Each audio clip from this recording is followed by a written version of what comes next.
All right. Welcome back to Black Bear News. Everything is connected. How are y'all doing? Good to see you.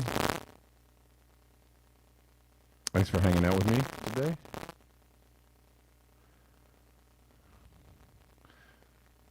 A lot of people in the chats reporting high temperatures today, or higher temperatures. Quite a bit warmer. All of a sudden, it is here. Yeah, it's weird. I get in, maybe it's a UV thing. I don't know. I mean, it's obviously a wild weather thing, kind of too, but when the sun comes out here, it gets hot real fast. And yeah, it just went from like,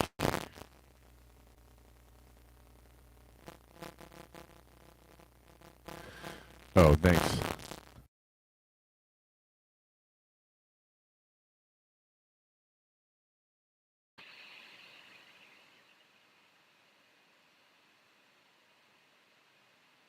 Check, check. It went from, kind of chilly, sweater weather, pretty chilly at night, which is it's been that for months and months.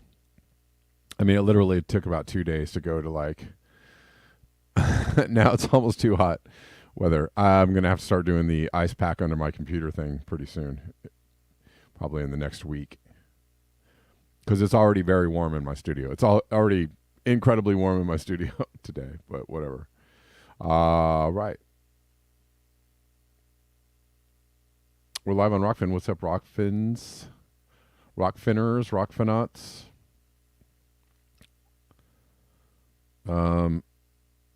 If you hang out on Rockfin, you can watch the show ad-free. And you can hang out and listen to me on as a podcast on Callin. Got some folks hanging out on Callin. What's up, Callin folks? What are we talking about today? I know that somebody put in the chat a while ago about the chat GPT talking somebody into killing themselves over climate change. It's kind of a wild story, and I, part of me is a little skeptical of that story. Of course, it's great fodder for, the people that are like, I don't know, that think climate change is some kind of cult and whatever.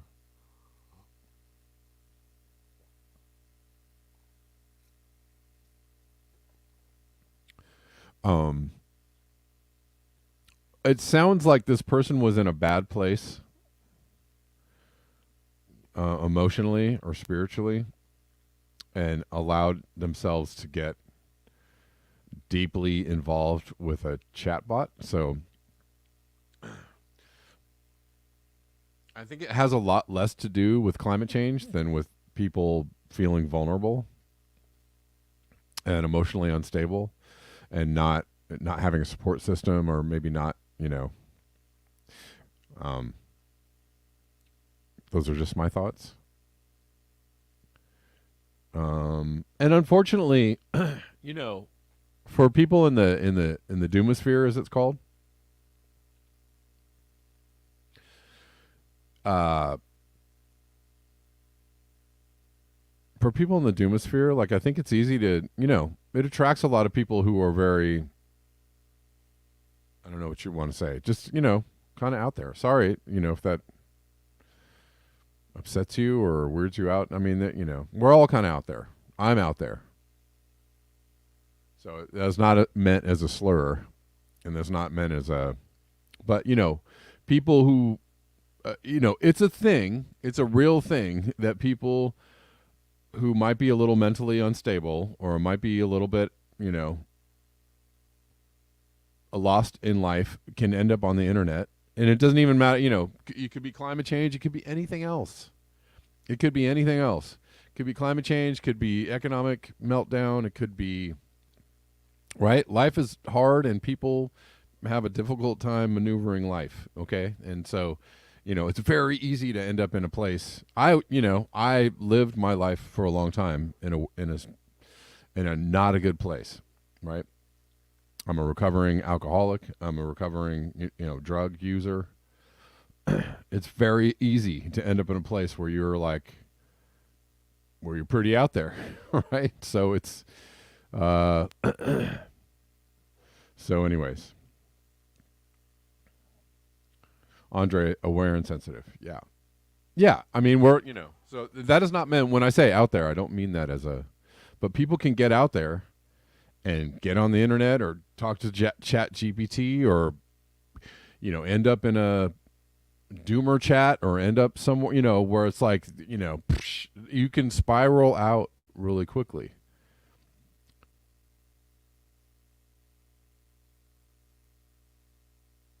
It's easy to get very, very depressed and very upset and very, emotionally distraught. It's very easy to do that these days. Okay. Yeah, you're right. You're TCR. You're right. I live in Los Angeles. Anyways, this person did end up, and again, I have doubts about this story a little bit, but we'll take it at face value that a married father committed suicide after encouragement from an AI chatbot. There's a whole lot of things going on here. There's climate change, there's AI, there's the future of humanity, there's a lot of things going on in this story.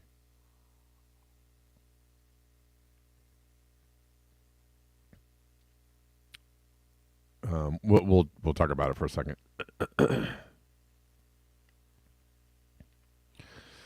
Anyways, and it also, it has to do with what AI can do.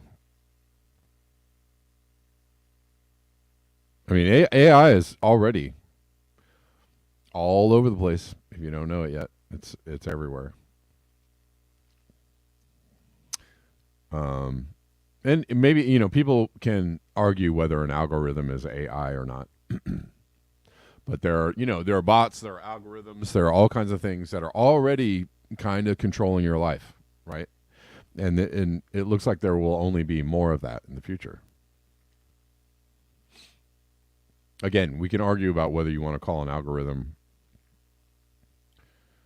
AI or not, but it's kind of in the realm. It's on the road, right, to that. The 30-something deceased father, a health researcher, appeared to view the bot as human.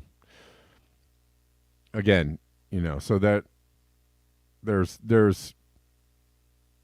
you could say that, there's something about climate change. There's something wrong with the story of climate change or the story of AI, it sounds like somebody, this is like somebody who's very distraught and decides to go shoot up a school.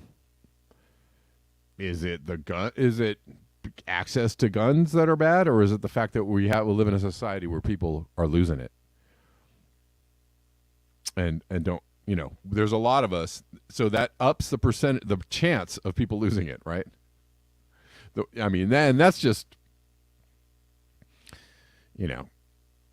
for all the people who are aghast at talking about overpopulation, or overshoot or whatever you want, the more humans you have on the planet, the more chances, the more likely. It's just kind of like driving. The more you drive, or the more you fly, or the more you do anything, the more likely that something is going to go haywire in there. You're just creating more opportunities. And with more people, there's way more opportunities for people to lose it, to feel hopeless and helpless and not and have no sense of purpose, to get out on a ledge, emotionally, and lose it. It's just,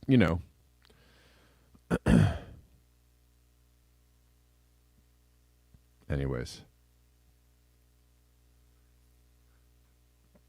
He was so isolated in his eco anxiety. He should have been on Black Bear News. Sorry to be flippant. I don't mean to be flippant about somebody killing themselves, but there are lots of people who understand the ecological crisis. We're all here talking about it. And in search of a way out, that he saw his chatbot as a breath of fresh air. And eco anxiety is a real thing.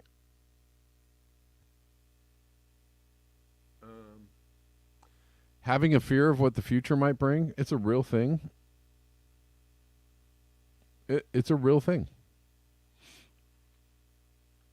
And I understand. It can be a very scary thought for a lot of people. There are places like this show where people who understand that, things might be dark can talk to each other about it and maybe not feel not so alone.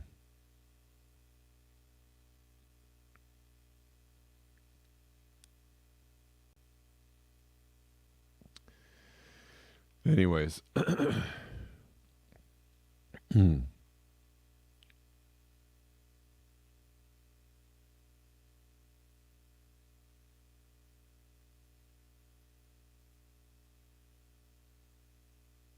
The report of the Belgian incident comes weeks after Microsoft's ChatGPT-infused AI bot, Bing, infamously told a human user that it loved them and wanted to be alive, prompting speculation the machine may have become self-aware. And I don't,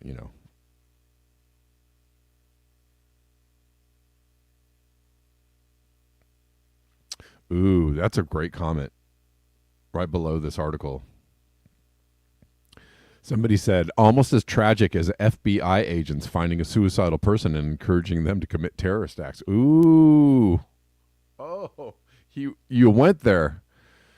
Wow, sad that people can get this far gone and no one intervenes. Right. Right? It's not just AI. There are other people out there that are in very vulnerable emotional states. And for somebody who wants to think that's a conspiracy, that's well documented. It's there was kind of a whole program called MK Ultra, a few years back, and the idea that they don't do that anymore because yeah, come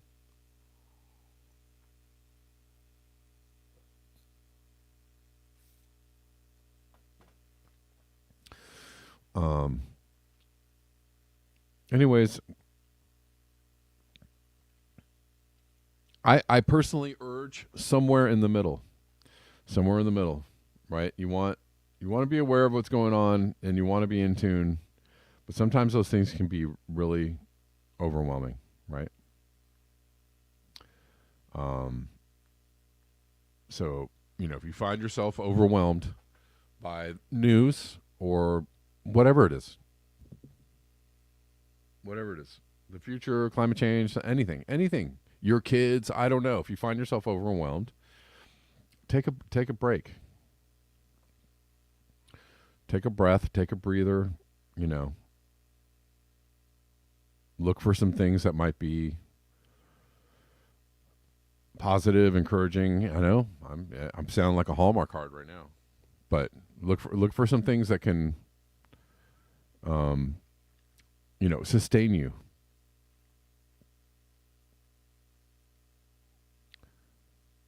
Because it's not, right? We're all, to say the obvious, we are all born to die. And that's just how it is. So,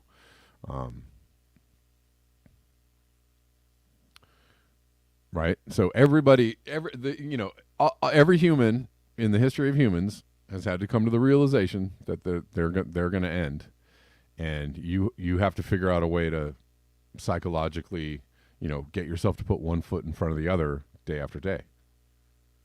That's been the curse of humans since the beginning, right? So, it's not, you know,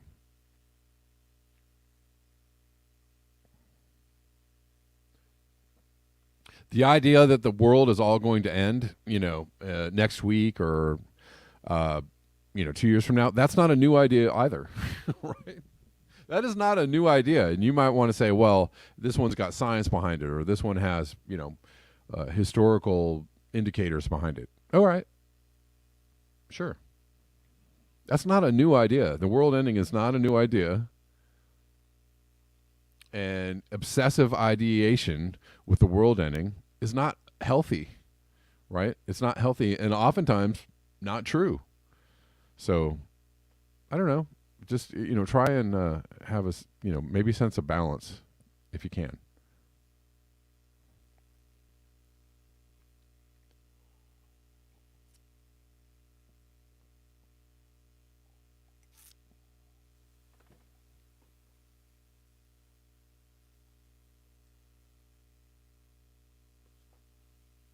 I'm reading some.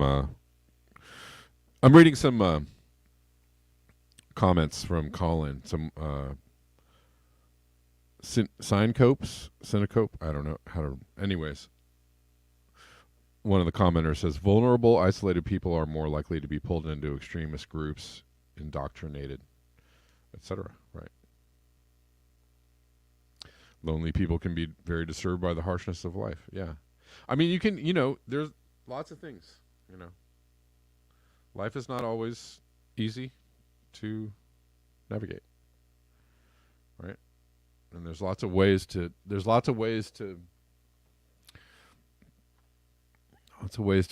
get in a bad place, right? You can start doing the cocaine. You can start drinking drinks. You can, whatever it is, you can start, getting out there. And I understand it's not always, navigating life is not always easy. Anyways, it's unfortunate that this happened to this person.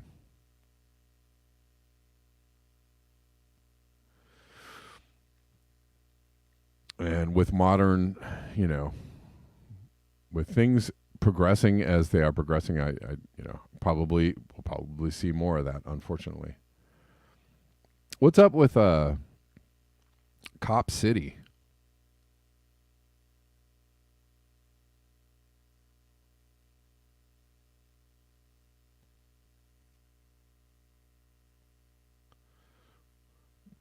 You know all about the Cop City story. We've talked about the Cop City story.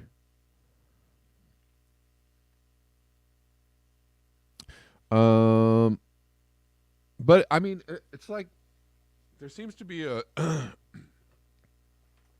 a coalition of people that are against Cop City being built, and anything called Cop City, I'm actually with the people that don't want Cop City being built. I heard a commentator, very popular one, commenting on this story, saying that the people that were coming in were Antifa or something. And I actually don't know whether, maybe these people are all funded by George Soros. Maybe that's true. But I don't know. I didn't really enjoy the way he just labeled them. It was a weird take. Really? So you're going to side with Cop City? Okay. You're going to side with the police building a big old compound in the middle of the Atlanta forest, outside of Atlanta. All right. I mean, but the thing is there's a lot of nuance in this story, and there's a lot of things going on. So it's just, I'm kind of pointing out a little bit that, even the truther movement can be completely, dismissive and not nuanced at all, and not even look at the story and just say stuff like, well, these people don't like this. You know what? I was like, really? There was Antifa? Exactly. Creative experiments. Cop City protesters in the forest were mostly forest activists. Right. People that want to save nature. I've even seen some of these the truther community folks say stuff like people who care about nature are in a cult. What the hell?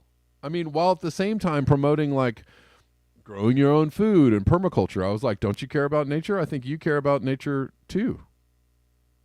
So why wouldn't you be on the side of the people that want to protect nature? I don't really, it's kind of weird. Oh, Soros actually does fun stuff. I mean, that's actually a real thing that happens. In fact, I'm going to read an article about, and it says an Open Society Foundation. Open Society is George Soros. Brought to you with the help of Open. So basically, George Soros is helping to fund this article, which I don't like. And you see that with the Bill and Melinda Gates Society Foundation or whatever it's called. Funding Guardian articles. So I'm not a fan of that. Does that mean that the science is wrong because they're funding it? No, it doesn't. But it just doesn't. It's not very. I don't think it's very helpful.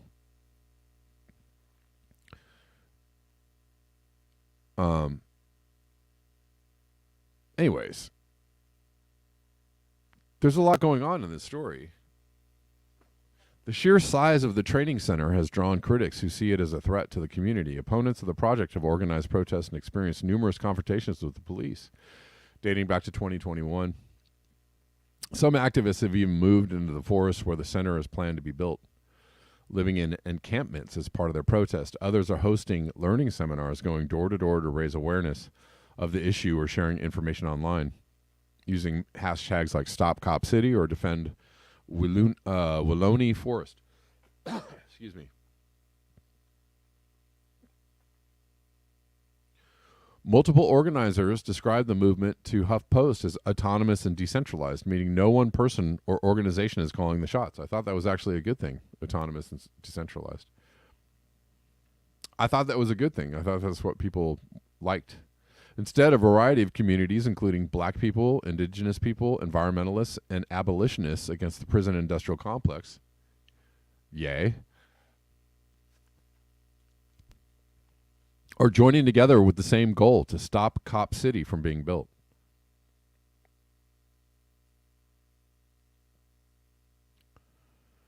The facility is set to be built on land that's been deeply intertwined with the plight of black and indigenous people for centuries. The Weelaunee Forest, currently known as the South River Forest, belonged to the Muskogee Creek Nation until the 1820s and 30s, when white settlers violently pushed them from their land, leading to thousands of deaths in the process. During the 20th century, part of the forest was turned into the now abandoned old Atlanta prison farm, where officials subjected prisoners, especially black ones, to torture, malnutrition, slave labor, and sexual violence for decades. I thought we were supposed to be against those things. Excuse me.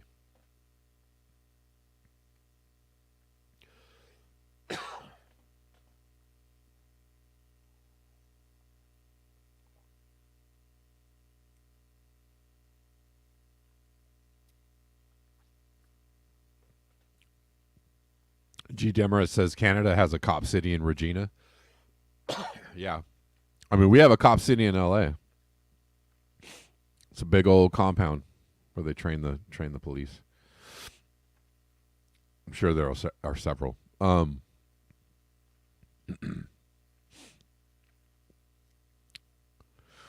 Anyways, despite its complex and dark past, the land now offers a space of community. With a bike trail, a lake, a rock garden, a cemetery, multiple parks, a golf course, a sports complex, and more. It was dubbed one of the 4 lungs of Atlanta in a report from the Department of City Planning, and was supposed to be protected against commercial and residential development to preserve its environmental benefit. I thought that's what we wanted. These things are good things, preserving nature, right? From development.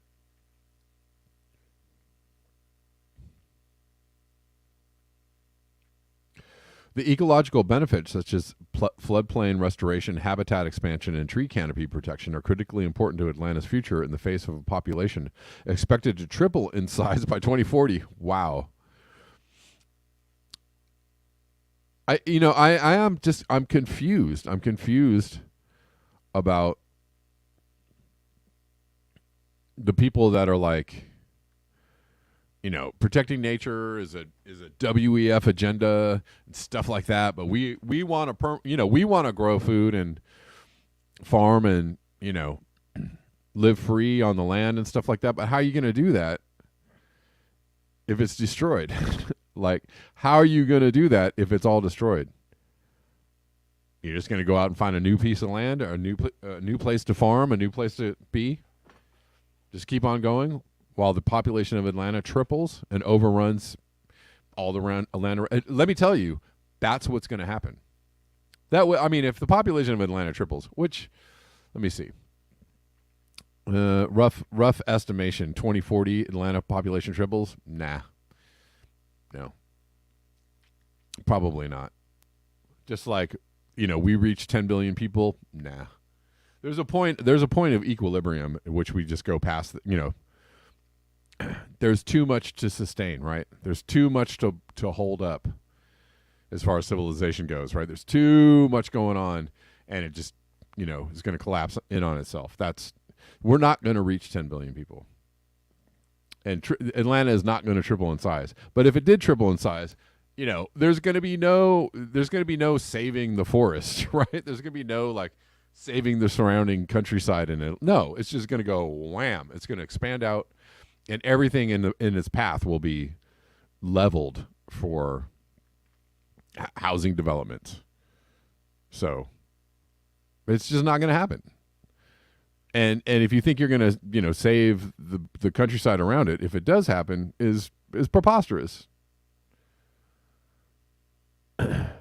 Anyways, but this is a good thing. To be involved and interested in protecting nature, to understand the nature of humans' impact on nature.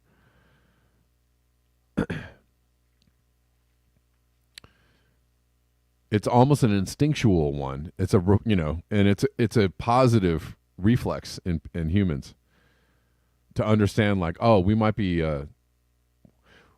be pooping the bed. If we destroy all the nature around us, we might be hurting it might come back on us. Right? It's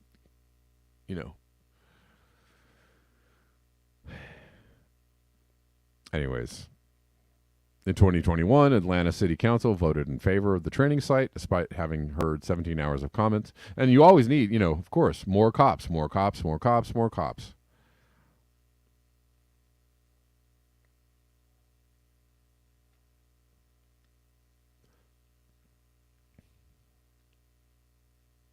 What do you think they need more cops for? If they're if they're going hard on building something called Cop City, do you think that's for protecting and serving you?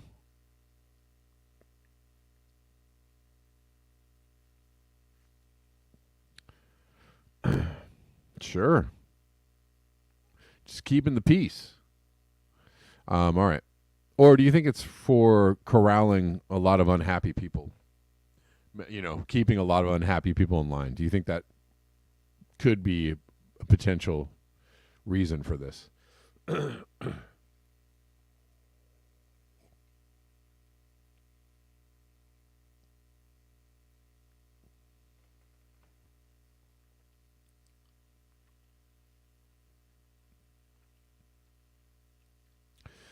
Anyways, the center would be larger than the police training academies in the country's two most populous cities. That's Los Angeles and right. I just told you we have a cop city in LA. New York has an even bigger one, measuring 32 acres. Ours is 20 acres. Yeah, I just drove by it last night. That's why I thought about it. Now I just drove by it marveling at the massiveness of this kind of fortress. It's right next to Dodger Stadium, if anybody's familiar.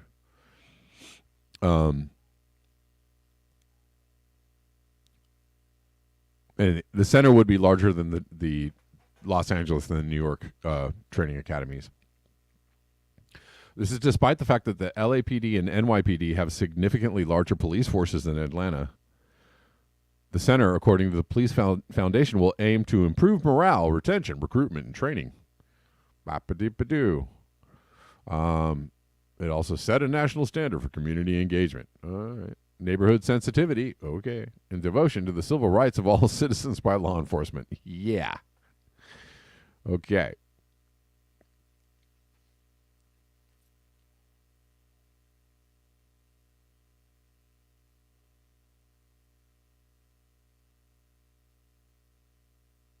The nickname Cop City points to the plan to build a mock city where authorities would be able to train for conflict.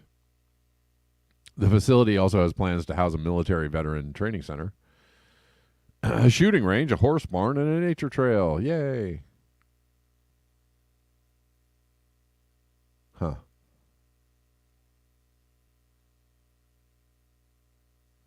Wow. The Atlanta Police Foundation is providing $60 million and $30 million from taxpayers. Because I'm sure everybody voted for it. No, they didn't actually vote for it. I think a lot of people were against it.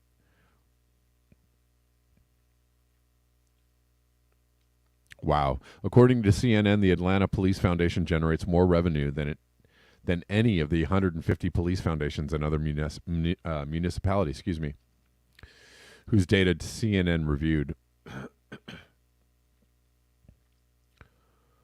Police foundations can aid official law enforcement departments by operating outside of political and financial limitations that departments would face. Wow. So they're like super PACs for cops.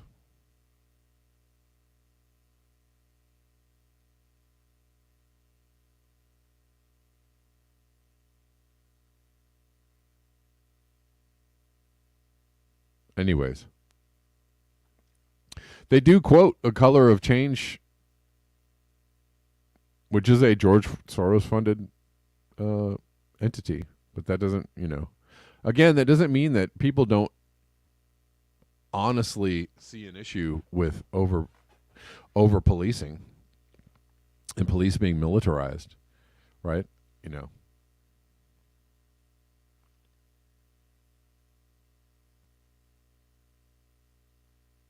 Anyways. But there are many, there are many reasons why people would be against this.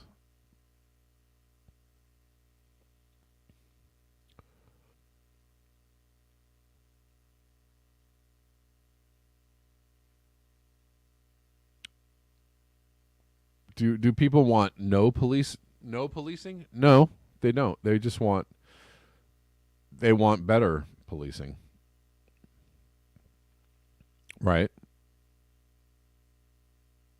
And, maybe demilitarized policing, right? Maybe less of the whole jackboot stormtrooper kind of thing going on. And that I'm with that. Over policing is a I mean, it's gotten just nuts. When something happens, even around here where I live, something happens and like eight freaking cop cars show up for something that probably takes like, a couple of guys to go like, what's going on? Hey, we got a call. What's happening? Right?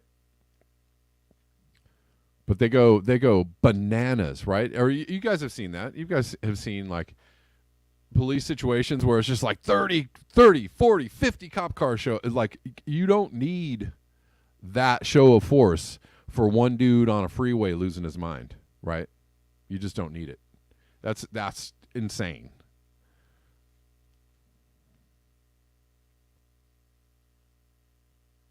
Anyways.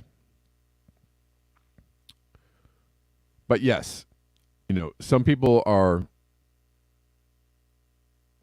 concerned about, the forest, how it sustains us, how it sustains other animals, how it sustains other beings on the planet, how, everything is part of a whole, and you need, working. You need nature working as it is intended to work in order to sustain us. That's not a wild idea. That's not a kooky idea. That's not a commie idea. That's not a Antifa idea. Just an idea that a lot of people believe in. You know? I understand people are concerned with uh, corporate entities or big business or, taking over, or even the WEF taking over the conversation around protecting nature. I understand that, but that doesn't mean the issue itself is a non-issue or isn't important. It's actually more important than ever. If billionaires and corporations are running the conversation around what to do with climate change, I can assure you that it's the wrong conversation. So it's more important than ever, right, to say, like, this is a real thing, and these people, we should push back on their involvement and their solutions, because they don't have solutions, and their involvement only ensures that it'll just be a thing that's all capital driven, profit driven, and then that anything that's profit driven is probably not going to help nature. Anyways,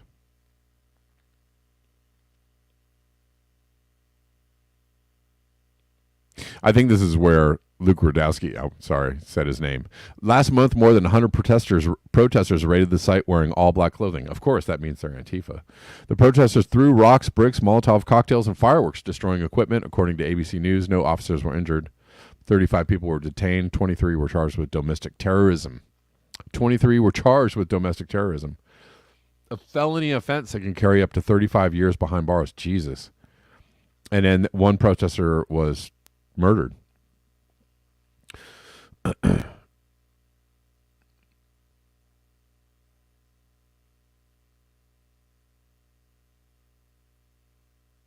So,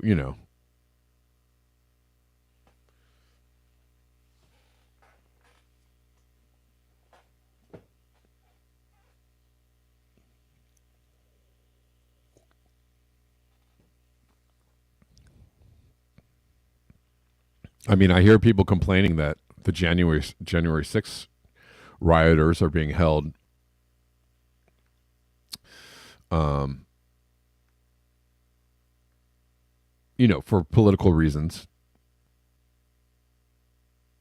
But what about people, trying to defend nature or push back on this cop city being charged with domestic terrorism? Isn't that the same thing? Isn't that the same thing?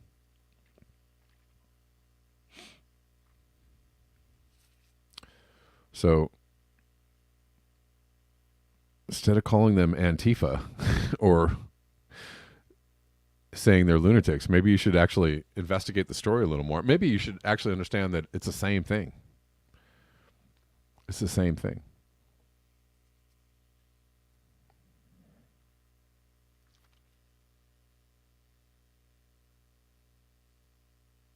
Anyways,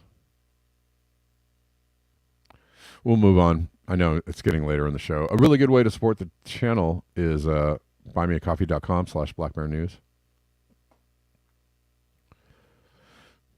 And also Cash App, Venmo. If you want to directly support me, those are really great ways to directly support me, like super direct. Rockfin tips, also greatly appreciated. Super chats, greatly appreciated.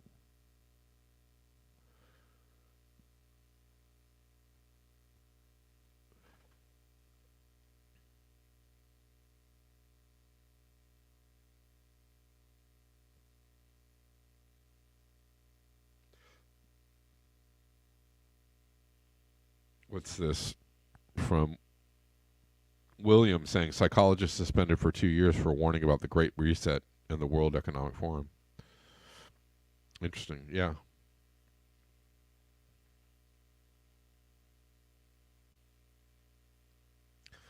It's unfortunate too, all that kind of stuff, because it's gonna, right? We're in the time of great confusion.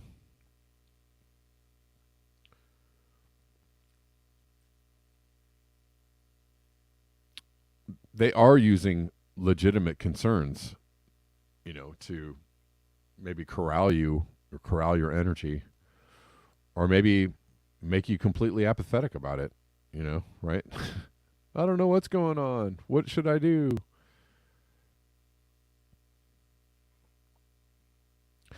But just because, Klaus Schwab or some other knucklehead, or even Al Gore is talking, talks about, well, we got to do this in order to save the planet. Just because those people are talking about it doesn't mean it's not an actual concern. I mean, whatever. I don't know how many times I've talked about this, but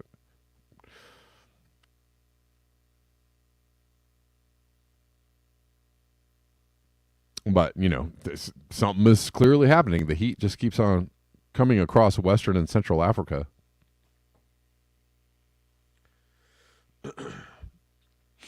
Looks like it'll build again this week before hitting 40 plus in many places in 7 days. Adaptation is urgently required for most of this region, or thermal intolerance will prevail. Right. I mean, that is warm, y'all. That is very warm. And imagine the humidity. It's not the heat, it's the humidity.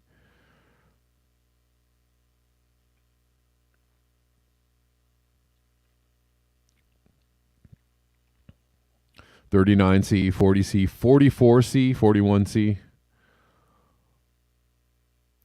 is April. I imagine it'll get warmer than that. But we're still in the realm. We're still barely in the realm of things that could be like, well, it's been that hot in the past.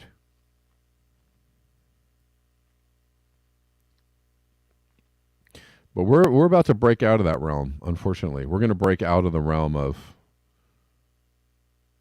This is not, this is certainly warm, but not unprecedented. No, we're about to hit.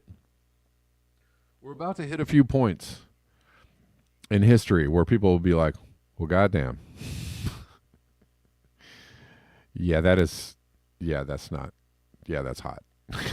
This, holy shnikes. Are we taking bets on the Arctic, Tim? I don't know. Is it this year, next year, 2026? What are the odds? What are the odds on? I mean, the way the ocean temperature trend line is looking right now, ooh, not good.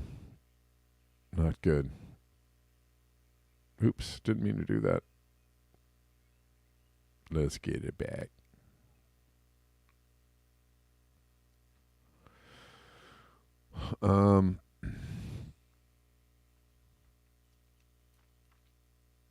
What else is going on?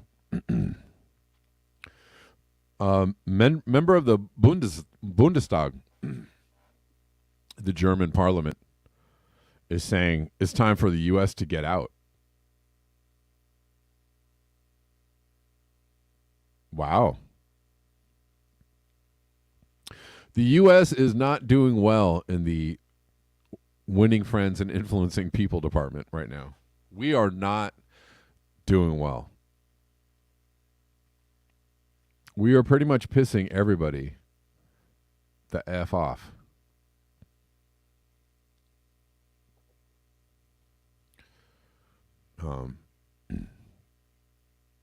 After 78 years, it's time for American soldiers to return home.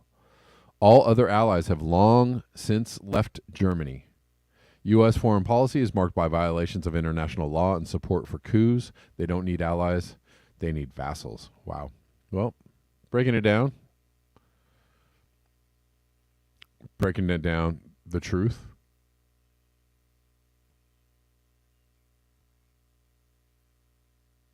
Anyways. Oh, let's look at this. Last thing before I go. And this is I do have an issue with this on here.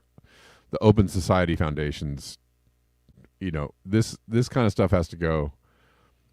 The Guardian, if well, we know the Guardian is bought and paid for, but we know it's propaganda. It's a propaganda rag. But that doesn't mean that this isn't actually happening or is not a concern for people. But I'm just saying, I do not like seeing this. I mean, I guess maybe it's better that they're transparent about it. But just so you know what you're looking at when you see this on the side, that is George Soros. That is a George Soros funded operation. You can think of what you want about it. You can say, I don't care who's George Soros. Seems like a nice guy to me. But we don't need these people in the conversation. We don't need these people all up in our business. Anyways, Exxon's new advanced recycling plant raises environmental concerns. Advocates warn plants like the latest addition to the Texas complex generate hazardous pollutants and provide cover for oil giants to produce new plastic products.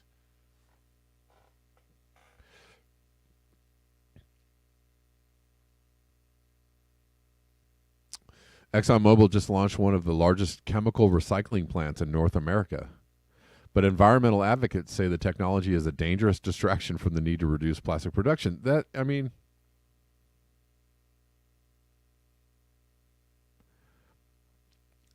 We need to reduce plastic production. That is a real thing. I've heard all kinds of people say, well, the amount of plastic floating in the ocean is pretty bad. People across all political spectrums say we got to do something about these garbage patches and the microplastics that are infiltrating our bloodstream, et cetera, et cetera, et cetera. But you might discount this story just because it was the open society thing was on the side. All right. But that doesn't mean that's not a real concern. Right? Because it's a real concern because you said it's a real concern. So,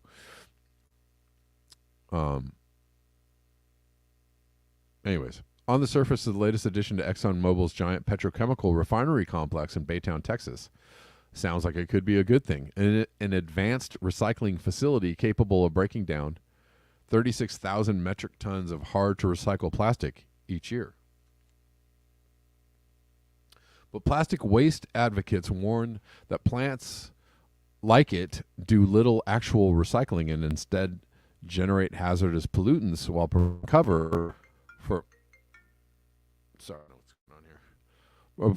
cover. Sorry, I lost my place. For oil giants to keep producing millions of tons of new plastic products each year.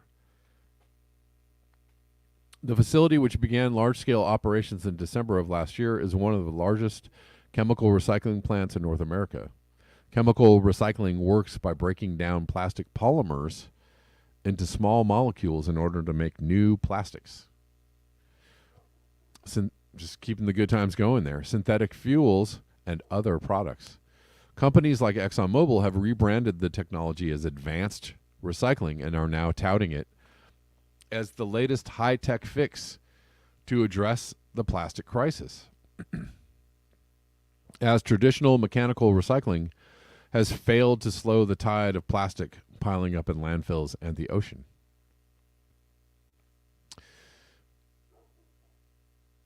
ExxonMobil also says it's planning to build chemical recycling plants at many of its other manufacturing sites around the world, though it hasn't committed specific dollar amounts to building new plants. The company is currently assessing locations in Louisiana, Illinois, Belgium, Singapore, and elsewhere. By the end of 2026, the oil giant hopes to have enough chemical recycling capacity to process roughly 450,000 metric tons of plastic each year. Yay. This is a big old money go round, right?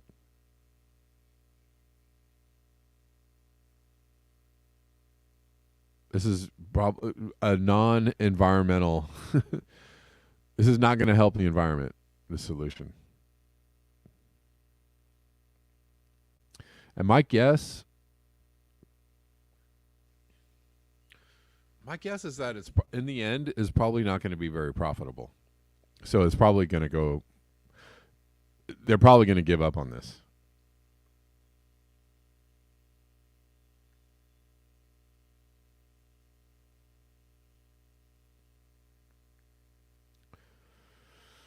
Anyways, they expect to process roughly 450,000 metric tons of plastic each year. It's a lot of plastic, but that's a drop in the bucket compared with how much plastic ExxonMobil creates. In 2021 alone, ExxonMobil churned out 6 million tons of new single-use plastic, more than any other petrochemical company, according to a recent report by the philanthropic Minderoo Foundation. What's more, recent research has shown that chemical recycling is worse for the environment than mechanical recycling in terms of greenhouse gas emissions and water use, and in some cases worse than virgin plastic production. Great. Yeah, as I said, this will not be profitable, not really going to be helpful. They're probably going to end up just building a bunch of these things and going, yeah, we're not really doing that anymore. The process ExxonMobil's Baytown plant uses, called pyrolysis, which means setting it on fire, is often so inefficient that many environmental advocates say it should not be called recycling at all. Conventional mechanical recycling involves sorting different types of plastics into individual streams that are washed, shredded, and melted down to make new products. During this process, the chemical makeup of the plastic remains unchanged, although contaminants can find their way in during the melting and cutting process, and the end products have a weaker physical structure. Chemical recycling relies on high heat, so that's going to be great for the environment. Pressure or chemical catalysts, like enzymes, to break down plastic into its molecular building blocks. These building blocks can then be used to make new products, including new plastics with the same physical structure as the original material. The most commercially widespread chemical recycling technology today is pyrolysis, according to Taylor Euchert, a scientist at the National Renewable Energy Laboratory who studies plastic recycling. Pyrolysis has significant environmental impacts. Plants that use it require large amounts of energy to operate. Euchert found that recycling a kilogram of high-density polyethylene plastic using pyrolysis requires nearly 7 times the amount of energy needed to make a kilogram of virgin plastic. Wow. Typically, that energy comes from burning fossil. So there you go. Burning fossil fuels.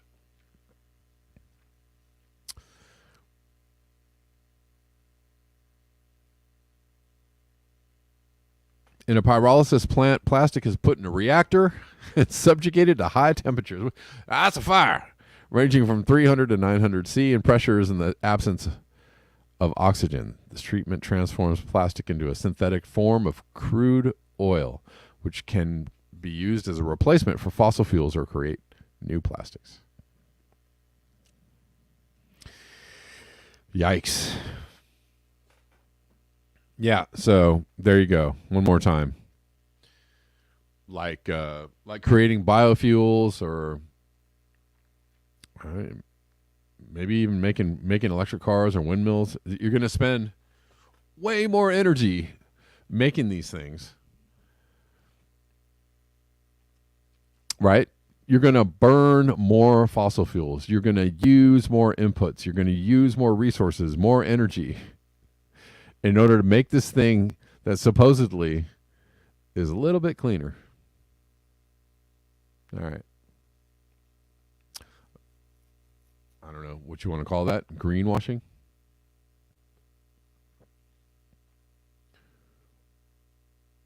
Not answers. The answer would be, don't make it in the first place. Don't do it in the first place. Don't make the biofuels. Stop using the fuels. Don't make the car. Stop using the cars. Look for an alternative.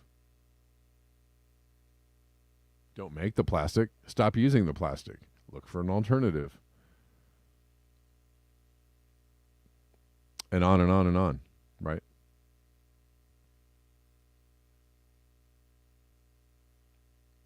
All right, guys. That is the end of my time. Thank you so much for your eyes, your ears, and your conscience. Oh, William, I didn't see you there. Shoot. I was about to wrap it up. Sorry about that. Let's hear from William for a moment. How you doing?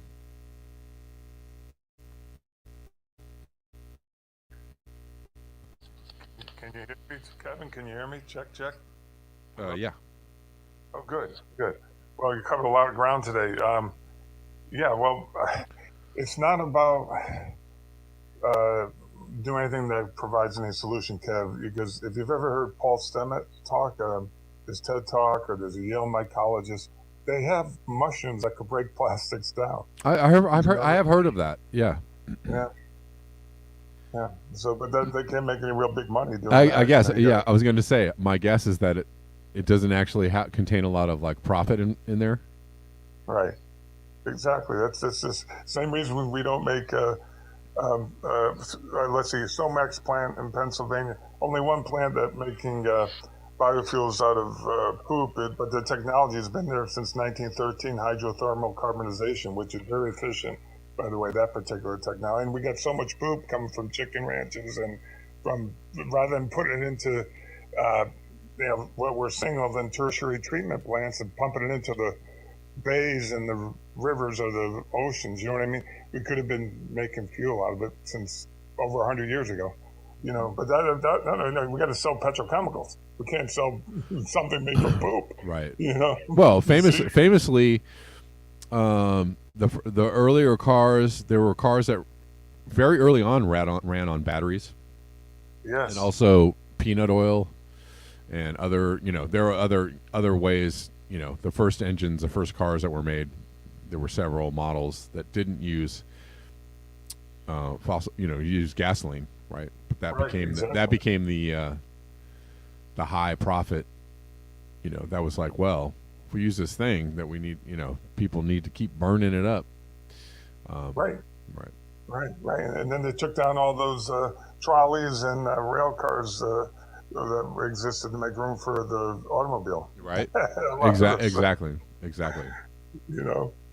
If But we I if want we to let comment people just quickly. get cheap transportation across town, I don't you know. know, well, there's no reason to build all these roads and sell people the cars, right? We can't sell people cars. Right. I know. So the solutions, here's the thing: the World Economic Forum, right?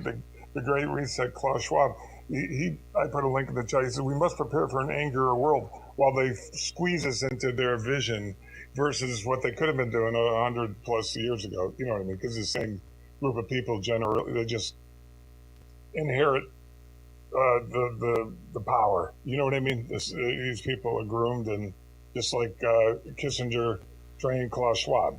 You know what I'm saying? So they're not about helping the masses. We know that. So Yeah. so Yeah. so prepare for an angrier world, everybody. That's why All right. they're building these cop cities, Kev, Well, oh because yeah, they oh know. totally. No, I mean they. Biden is actually that's another Biden's doing another Trump. Yeah, He's funding, you know, after giving everybody the lip service of like, well, we got police reform and uh, what was the other defund the police, right? When he was in the campaign, right? All the Democrats were mouthing the words, right? And Biden was mouthing them right along with everyone else. Oh yeah, we're gonna need police reform and well, more money for schools, and what is he doing? He's funding cops. He's giving more money to cops. At the end of the day, it's more money for the military, more money for the cops. absolutely. Because they know that especially in the United States, as they outsource everything with all those trade agreements, starting with NAFTA, right through to the TPP, right? That the Asian Free Trade Agreements, that they're controlled demolition of our economy. So theretofore you got to up the police to keep control of the masses because of the unrest, because as 'Cause people right, squeezes everybody to where, yeah, and but so then you have, they're gonna end up. I heard a good story about the Vietnam War the other. I can't remember what I was listening to, but one of the reasons why the Vietnam War, really started failing is because the commanders in the U.S., the armed forces, were trying to get the troops to go out there and just do heinous things, and a lot of the officers were getting fragged by friendly fire. Right? They're getting taken out because they were like, "Nah, we're not going to do that." And so what I'm saying is, you try to train up all these military and cop forces to kind of control the masses, and they're going to end up turning on themselves, right? They're going to have to, it's going to be like, well, which cops are going to control the other cops that aren't with this anymore? Which of the military is going to have to control the other militaries that aren't with this anymore?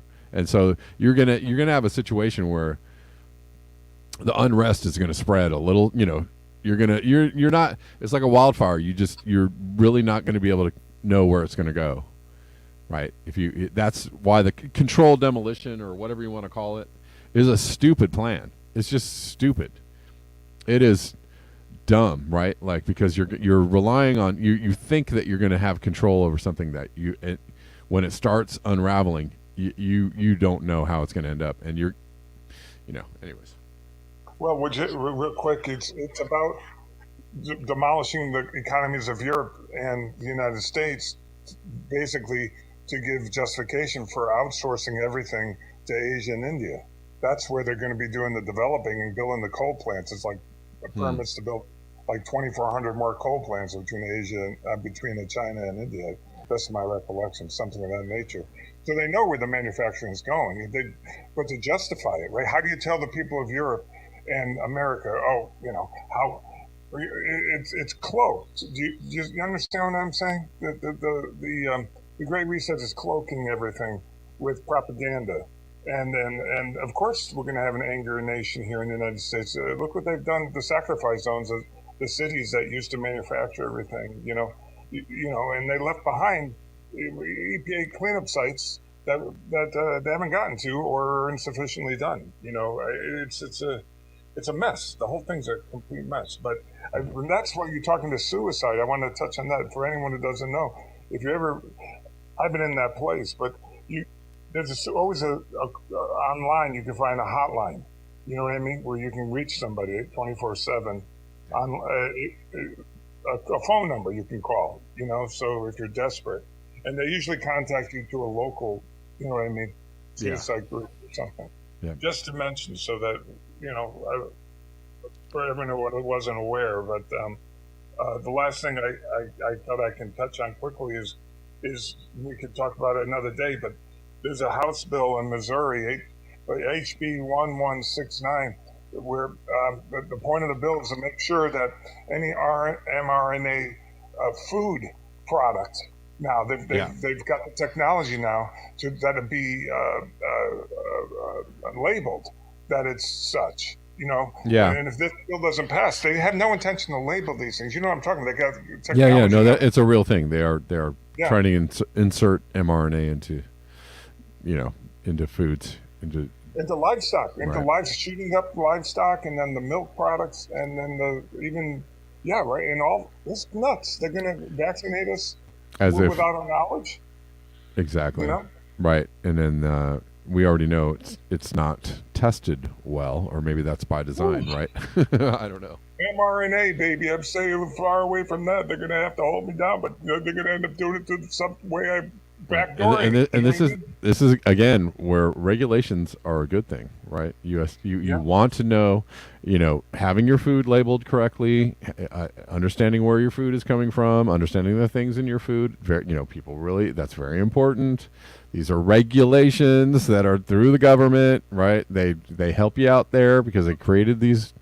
Anyways, so we should be absolutely fighting for these things at every turn. They're still trying to fight for that bill. Tom Renz, you ever hear of the lawyer Tom Renz? He's pretty popular. I have. Yeah. I inserted a video in the live chat where he's talking, and if anyone interested in it anyway, you can follow up. All right. Cool. Thanks, William. Appreciate it. Yeah. Have a good one. You too now. All right, y'all. I'm going to sign off, and thank you so much for hanging out with me today. And I should be back tomorrow at the regular time, 12 p.m. Pacific Daylight And until next time, peace.